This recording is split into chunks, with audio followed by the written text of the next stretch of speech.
ఈ 3 పార్టీలు 8 మంది ఎంపీలు ఉన్నారు. బీజేపీ ఎంపీలు 8 మంది ఎంపీలలో ఒక్క ఎంపీ అన్న ఈ బిల్లు ఈ బీసీల కోసం పాస్ చేసినటువంటి బిల్లును మేము ప్రధానమంత్రి దగ్గర తీసుకపోతాం మాట్లాడతామని ఒక స్టేట్మెంట్ ఉన్నదా?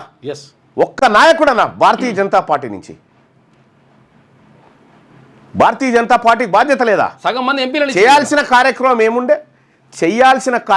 ఏముండే అంటే ఏం జరిగితే వచ్చేది ఇది అంటే ఈయన కులగణన బరాబర్గా చేసి పబ్లిక్ డొమైన్లో పెట్టాలి.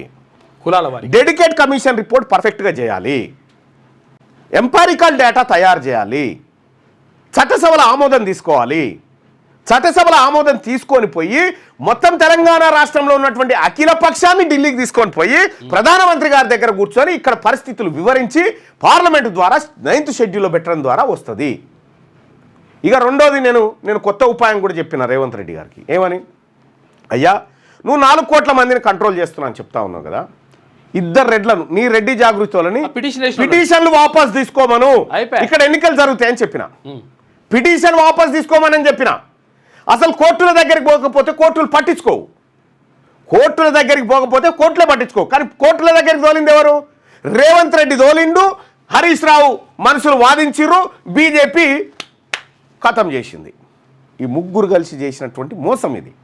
ఇద్దరిని అడుకుంటే కానీ గుర్తుపెట్టుకోరి, నా బీసీల ఉసురు ఖచ్చితంగా మీకు రాజకీయంగా తగులుతుంది.